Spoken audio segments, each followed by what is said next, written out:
Krásný dobrý večer. Rád bych vás tady všechny přivítal na slavnostním rozsvícení stromečků. Bohužel počasí nám dneska moc nepřálo, takže máme vládní stromky. Ale věřím, že si to tady všichni společně hezky užijeme. Nejprve bych rád omluvil starostu města Kolína, kterého jsme zvali, ale bohužel nemohl dorazit, protože je celý víkend mimo Kolín. A jeho jménem vám všem popřál klidné prožití dnešního dne, ale i Vánoc a hodně štěstí v novém roce 2015. Rád bych také poděkoval všem členům sboru dobrovolných hasičů Sendražicích a svazu žen, kteří dnešek připravili. Zároveň letos rok opravovali naši hasičárnu, aby byla provozuschopná a mohli nás všechny hezky chránit.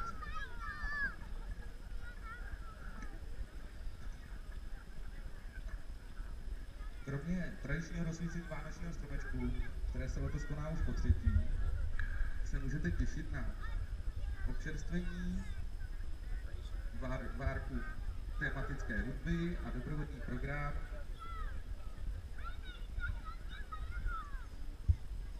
který pro vás připravil sbor dobrovolných hasičů. Takže pojďme se společně bavit, užít si předvánoční atmosféru a na závěr vám chci všem popřát klidné předvánoční sklon, bohaté Vánoce a bujarý nový rok.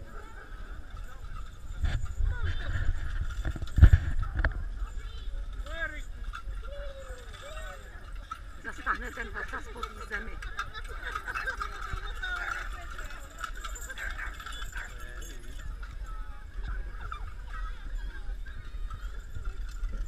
Právě můžete sledovat, jak členové sboru dobrovolných hasičů nastupují k požárním útoku, je laděném ve vánočním stylu. Jestli bych vás mohl poprosit vás tady, abyste se rozestoupili,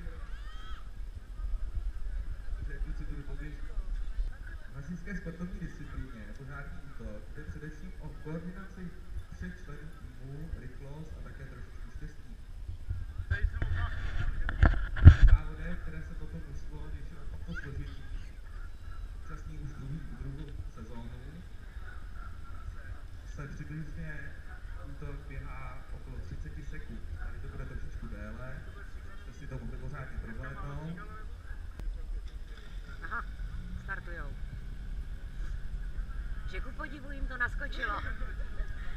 Nejsme jako v Krčicích. Patrně se poučili a měli přikryto.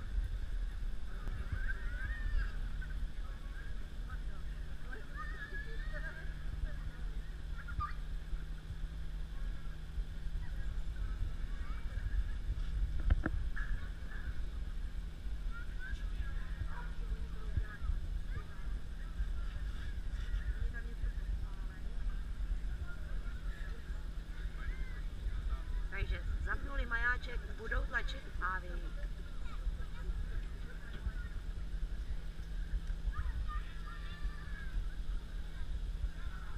Anděl nemá chybu s vykasanou sukní.